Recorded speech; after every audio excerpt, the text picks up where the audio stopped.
Welcome to The Paradigm Shift on 4ZZZ 102.1, where we challenge the assumptions of our current society to resist oppression and investigate alternative ways of living, for a world based on justice, solidarity and sustainability.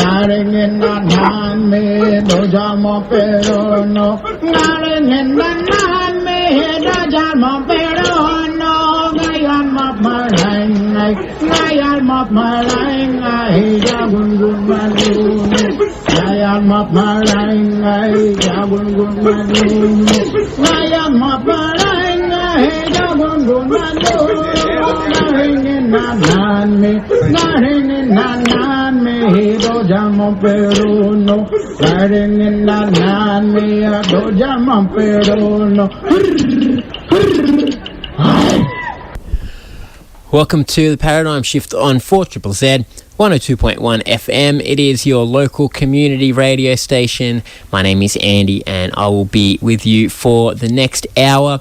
We are broadcasting on Yagara and Turrbal country, and today on the show we are going to be getting in the royal spirit and talking about the King's visit to Australia, because it is a significant political moment, even though it's easy to get tired of the fawning coverage of the royal family in our media. But it's significant because it is a reminder of the fact that we are theoretically under the rule of a royal who did nothing to get to that position except for be born into a bloodline that is supposedly superior to mine and yours. And that this kind of logic has led to all kinds of injustices around the world through history, including in our own country, where this country was taken in the name of the King, and the King still hasn't apologised for that and given it back. And so we're going to be talking today about people who are trying to look at the royals in a different way.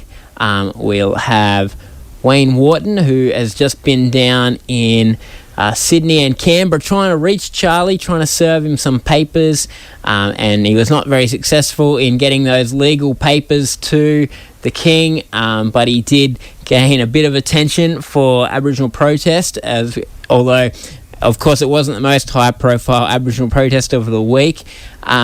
And then after that, in the second half of the show, we will speak to Esther Anatolitis, who is one of the co-chairs of the Australian Republic movement, about how they're trying to do the sort of nuts and bolts political work to get the change for Australia from a monarchy to a republic, where we might have at least somebody who lives in this country and comes from here and is in some measure accountable to Australian democracy as our head of state.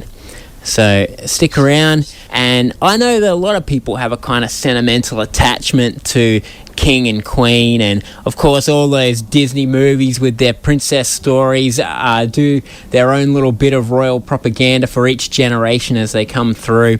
But I think just logically, if you believe in the equality of people, then to have a king or queen is just morally unacceptable. You know, we're all born equal, and there's no reason why one person, purely by accident of birth, should be put into a position of such privilege for one. And of course they are incredibly wealthy, the royal family, with a continuing lavish lifestyle that is paid for by the taxes of ordinary people who weren't so fortunate to be born into that position. But also, when it comes down to it, they have some kind of power, even if it's just theoretically. But you never know. We have had moments in Australian history before where the authority of the Queen has been summoned to overthrow a democratic government, and so the possibility remains. But for the sake of pure equality and in solidarity with people throughout all of history who have struggled against despotic kings and managed to, in some cases, get more democratic regimes. Of course, in some places, people still suffer at the mercies of hereditary despots, and in solidarity with all of them, I believe in fighting for a world where there's no royals. But to start us off, let's have a listen to the week's most prominent protest against the royals. Stole from us, our homes, our skulls, our babies, our people. You destroyed our lives. Give us a treaty. We want a treaty in this country. You want this parliament. This is not your land. This is not your land. You are not my kids. You are not our kids. That is Lydia Thorpe there, you just heard, and that doing the highest profile protest we've had against the King for a while, and a good way to welcome Charlie into this country.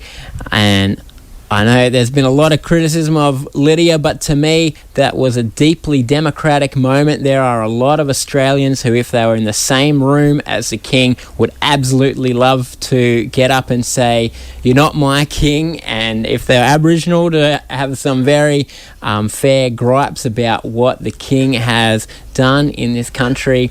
And so Lydia got the opportunity and did it, and the rest of the politicians who fall into the trap of prestige and go around sucking up to the King, shaking hands, even pledging allegiance to him when they're sworn in. Hey, they're meant to be serving democratic principles, not some unelected guy in another country.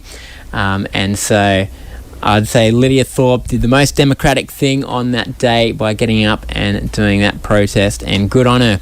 And somebody else who went down south to try to protest against the King, because unfortunately it didn't come up to Queensland.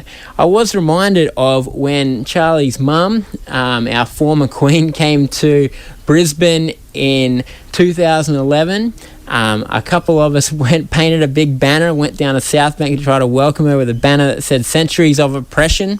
And I would have done something similar this time, except he didn't come to Brisbane. But local Brisbane black activist Coco Wharton wasn't going to let that stop him, and so he headed down south to try to get a meeting with Charlie and send a message to him. And so I chatted to Coco about what he's been up to. Unfortunately, we did run into a few little tech issues in this interview, so it sort of drops out a bit in the middle, but I think you'll get the gist. So let's have a listen to Uncle Coco. Wayne Wharton, I'm a Cooma man, but an active member of the Brisbane community, the Aboriginal community, and Brisbane blacks, and I participated in the resistance, have been for a long time, and it will be for a little bit longer, hopefully. Yeah, and most recently, your resistance is taking you down to Sydney, where you went to try to meet the King, who has just been in Australia. Why did you want to do that, and why do you think it's important to protest something like a royal visit? It was more towards my role in going to try and see the King was to, as an adversary on behalf of sovereign people around the country. And what I had to do was serve a document on him for war crimes and genocide on behalf of Brother Robbie Thorpe, who was as action in the Victorian court against the King of England. And so my role was really that of an adversary carrying out legal business with the King. And that spilled over when the state and federal police, both in Canberra and in Sydney, would not allow me to serve the King.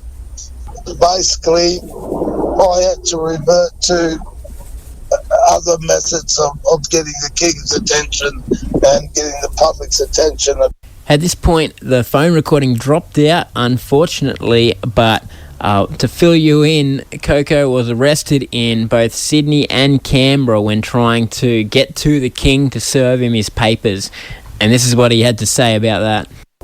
Still sees us as terrorists, still sees us as the villains, the enemy, a danger to their children and their elders and their community, and they call upon the police to do what the police do, and that's to lock us up and put us in the cells so that they can maintain their status quo in the colony. Yeah, well, I guess just finally, I'd like to ask, where do you think it goes from here with Charlie? Obviously, they've got an unfinished court case, but for Australia, if there was to be a referendum to become a republic, is that something that, like, sovereign Aboriginal people would get behind? What Aboriginal people want is to sit down with the representatives of the colony, where the representatives of the colony sit down with the 300 sovereign nations and come up with some sort of agreement and some way forward that is amicable to all parties. And this comes in three headings: liberation, freedom, and restitution. Now, whilst the colony maintains to treat us as the enemy, as the terrorists, as the everything that is bad, and as the villain, and as a danger to themselves, we're not going to get anywhere. But if the colony still wants to maintain an illegal occupation of this country and further maintain that occupation by locking us up, by killing us, by harming us. Aboriginal people are tired of being told, you can't come to the suburb, you can't live here, you can't work here, you can't be on this side of the street. We're tired of it. And if it means doing more actions that we've got, and we're hoping that there's a lot more allies that will get to the point where they will exercise their right to vote for someone that represents their views and not the stupid two-party preferred Labor or Liberal Party that spoke and support these draconian ideas about us being terrorists and evil. So I'm hoping that numbers turn out. We don't get sidetracked anymore by silly distractions like the last referendum last year, and we actually see some resources being put into the conversation that needs to happen, the truth telling and the work towards coexistence in this country. And one of the key factors has to be the guarantee to liberate our people out of poverty, and that's through restitution. We deserve an economic freedom, and if that comes in the form of restitution, where each Aboriginal person is guaranteed a particular sum that enables us to achieve some form of freedom, and that is economic freedom, and to climb out of the pit of poverty. All right, thanks very much, Coco, for having a yarn with us today. On the Paradigm Shift on 4ZZZ, that is Coco Wharton, who was arrested twice this week, getting down, trying to serve legal papers to the King, demanding justice for all that has been taken from Aboriginal people. Of course, as we earlier heard in the show, Lydia Thorpe as well did a very high-profile protest. We're going to slightly change tack politically now, but keep on a similar topic. To hear from Esther Anatolidis, who is one of the chairs of the Australian Republic movement, which is a sort of biggest body trying to politically make the changes to stop Australia having the royals as our head of state. And so I had a wide-ranging chat with Esther about partly about the campaign strategy behind it and also about some of the logistical things that would need to be done. Let's have a listen. I'm Esther Anatolitis, the co-chair of the Australian Republic movement with Nathan Hansford. And it is a topical time to talk about republicanism with the recent visit of our king. Let's start with the basics. Why do you think Australia should become a republic? Well, I mean, in this day and age, it does not make any sense for us to have a head of state who appoints the role by birthright, who works for us part-time, who's based on the other side of the world, and of course, who, isn't elected and isn't accountable only to us. Australia is a richly diverse country. More than half of us are born overseas or have one parent born overseas. You know, like me, I'm from a migrant family. English is not my first language. Australia no longer has a privileged relationship with any one country around the world such that you'd think it would make sense, for that relationship to continue to translate into our democracy. That is just not who we are. Australia is not a realm of the British Crown. We're an independent nation, and of course we should have a head of state democratically selected by us. And the Australian Republic movement, the organisation of which you are a chair, has been around quite some time.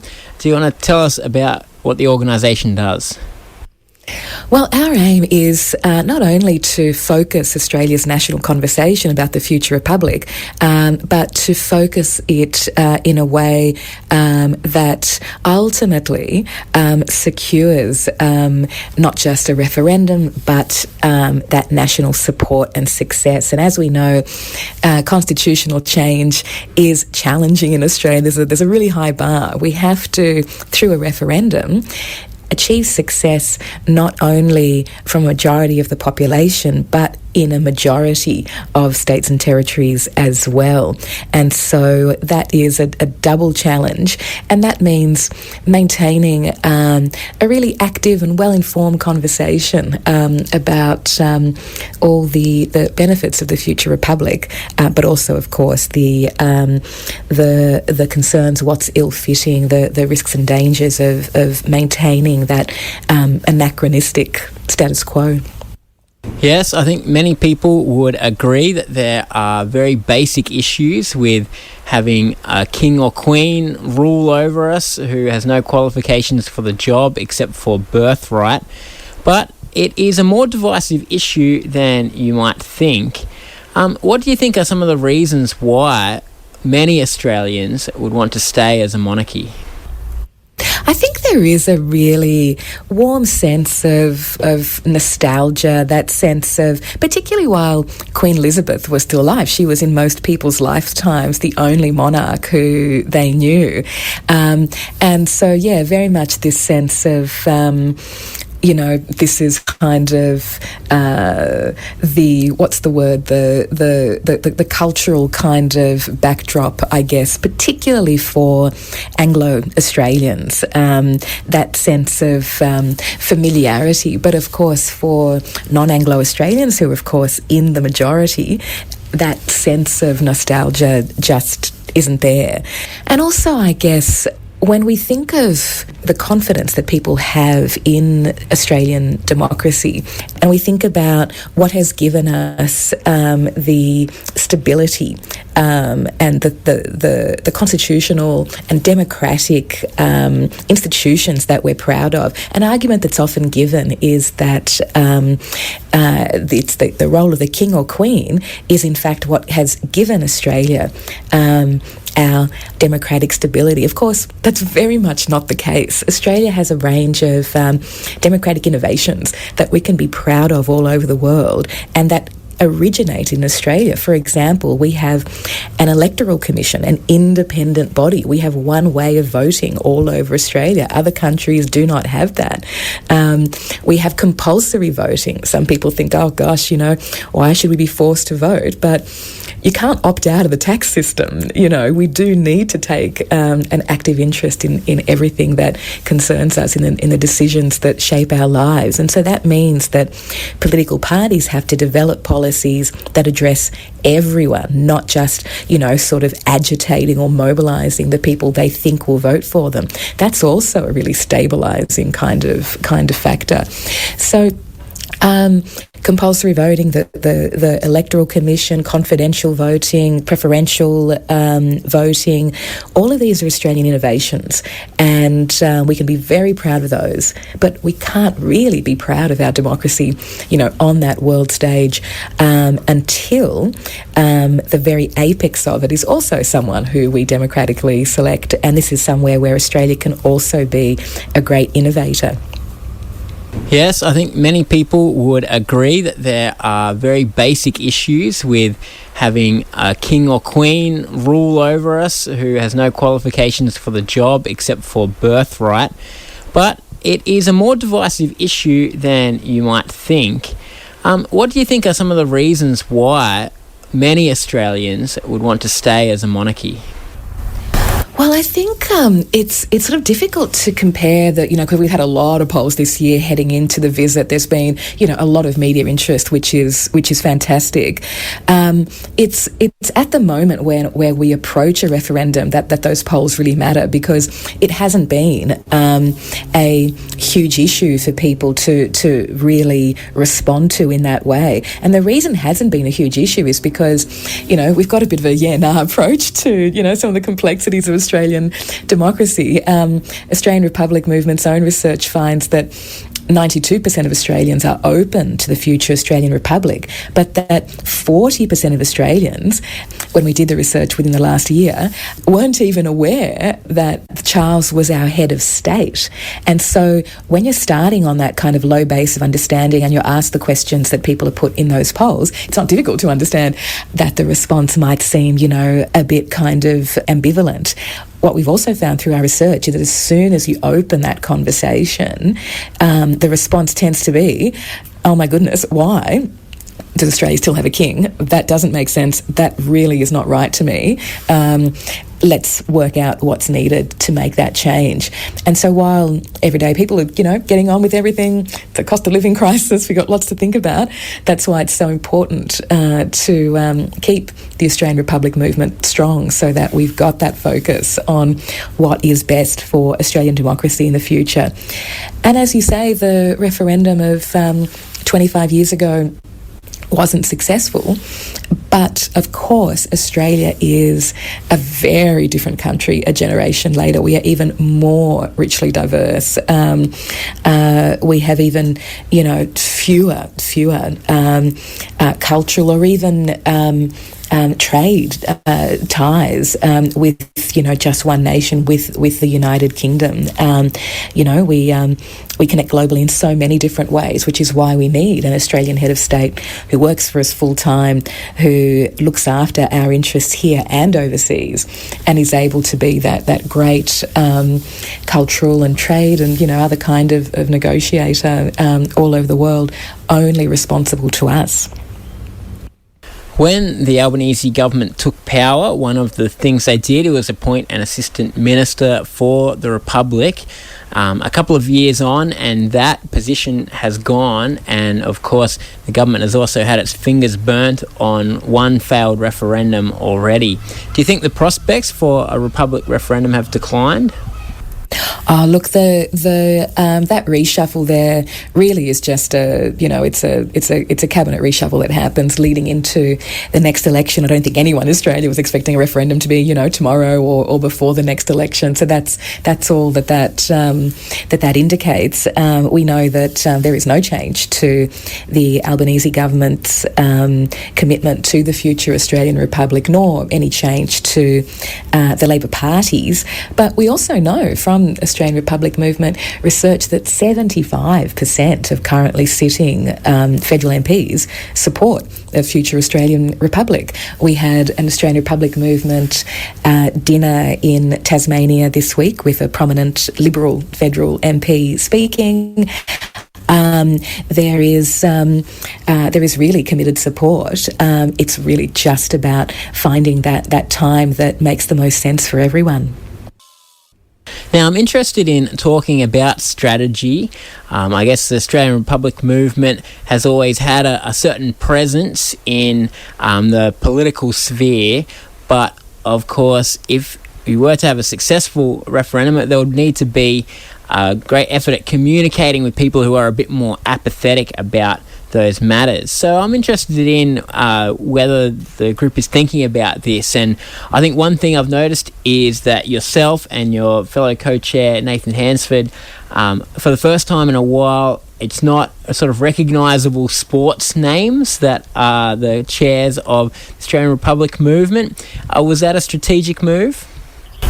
Oh, look, Nathan and I, we're clearly not famous. We are just like Australian Republic movement members. We've got tens of thousands of supporters and members all over Australia, and the co-chairs are democratically elected by the membership, as had been our previous chairs. We've got to have a really complex set of conversations all over the country. Nathan's based in Canberra and was previously the convener of the ACT branch. I am in NARM, Melbourne.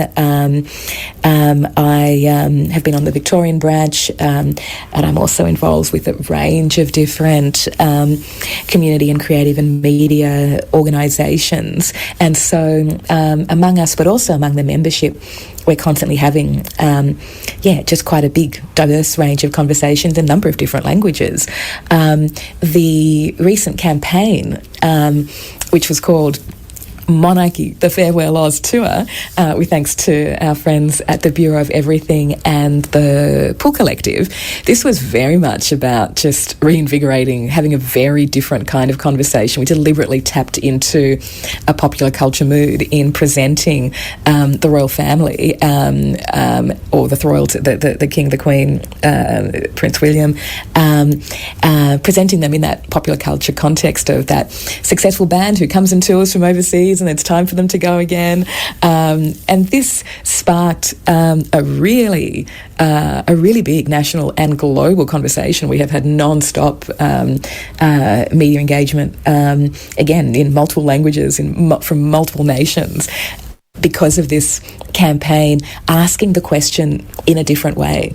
Australian democracy is not a show. A world tour is a show. It's that weird state of exception where you've got a head of state visiting, for the first time in more than a decade. Why aren't they based in Australia? Why are they from overseas? How does this really relate to who we are? We're people who value fairness and equity, democracy, a fair go. This notion of the head of state who, from a privileged place, who inherits the role by birthright, it completely jars with who we are. So we're very much focused on reinvigorating, changing the conversation and bringing more and more people along with us. Okay, well, let's talk about the proposed model for a republic that the Australian Republic movement has, because I suppose this would be a big question that came up if we were to get to a point of referendum. So, what is the Australian Republic movement's suggested model? Well, there's a model called the Australian Choice Model, which is on the website, which has been developed as the result of really extensive national consultation among members, among the general public. It has involved the input of constitutional lawyers, and it's about striking that balance between an elected head of state and nominations that come from all states. And we present it on the website as a discussion starter because, as you say, it's really important to have a model that we can focus on. But because it was developed a couple of years now, we really, we know that the model that's going to stand the best chance of success is the model that a lot of us, ideally most of us have had the opportunity to talk about and to contribute to. And so there is still good work to be done on having those conversations and refining, so that by the time we come to a referendum, there's not only good agreement on a model, but also really good understanding. Because I think the other thing that the whole discussion around The Voice showed us is that unfortunately there just isn't a great understanding among Australians of how the Constitution works, of how change in the Constitution happens. And that's really tricky. I mean, I don't know how many conversations with friends and colleagues I've been part of over the years, just heading into elections, about how those work. We don't tend to have great civics education in Australia, unfortunately. And that really puts us at a disadvantage when it's time to think seriously about what's best for the nation. So the Australian Republic movement really has a role there as well, around convening and fostering great conversations, but also working with government and other bodies around education, and those conversations being something that ultimately strengthen our democracy. We do need to know how things work so that we can make the best contribution. So I guess in the model you have, it remains much as it is now, with the head of state mostly this kind of ceremonial, tokenistic kind of position. I guess there is another tack that could be taken, which is more of a shake-up of Australian systems. Do you want to talk about why you think that a model that doesn't change very much and is kind of a low-key head of state is the preferred way to go? I think a lot of Australians will agree that having an apolitical arbiter of the Constitution, which is ultimately, one of the really important roles of the current Governor-General, that is an important role. And there are many things, like I was saying earlier, about the current model that work. And they work because of those, strong democratic institutions like the Australian Electoral Commission, but also, the way that our separation of powers work, the way that Parliament works, and so on. So when we talk to people across the country or conduct research, it's clear that people want to keep the best of what we have, but remove the anachronisms, the inequities, the bits that just aren't relevant to today's Australia, while also improving. I mean, something that's often remarked on about our Constitution, for example, is that the Prime Minister is not mentioned in it. So, you'll have these arguments sometimes that, the Constitution is what it is, it should never be changed. Of course, the Constitution was written in order to be changed. There's, very clear direction in it about how change happens.